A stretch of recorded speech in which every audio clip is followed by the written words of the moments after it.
Hello and welcome to Hank's Place, where you've come home to righteousness. For I'm not ashamed of the gospel, declares Paul and Hank, for it is the power of God for salvation to everyone who believes. For in it the righteousness of God is revealed from faith to faith, it is written, but the righteous man shall live by faith. It's Romans 1:16-17. So what's that mean? The righteousness of God is revealed. I'm glad you asked the question. I went to my theology bookshelf to look up a few words, and I found that while in English the terms righteousness and justice are different words, in both the Hebrew Old Testament and the Greek New Testament, there's really only one word group behind them. Why? What's that mean? Well, it means that righteousness and justice, when used in the Bible, are speaking of the very same attribute, a single attribute of God.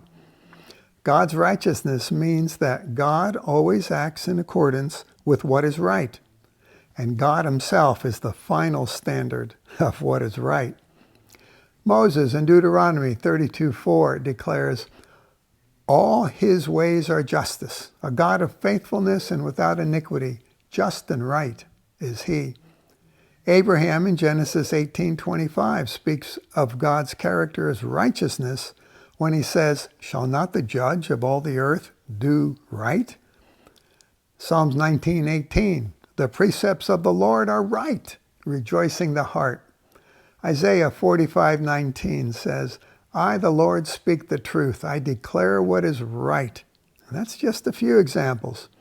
But listen, as a result of God's righteousness then, and it means justice, it's necessary that God treat people according to what they deserve. Thus, it is necessary that God punish sin, for it does not deserve reward. It's wrong. It deserves punishment. When God does not punish sin, it seems to indicate that he's unrighteous, unless some other means of punishing sin can be found. This is why Paul says that when God sent Jesus as a sacrifice to bear the punishment for sin, it was to show God's righteousness, because in his divine forbearance he had passed over former sins.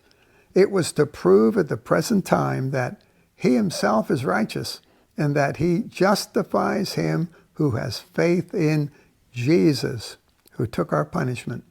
Romans 3:25-6. When Christ died to pay the penalty for our sins, it showed that God was truly righteous and just because he did give appropriate punishment to sin. Next time we'll answer the question, what's right? In the meantime, rejoice that our God is just and righteous. Our God is the God of mercy and grace and loving kindness as well. Think on these things, my friend. You'll come alive.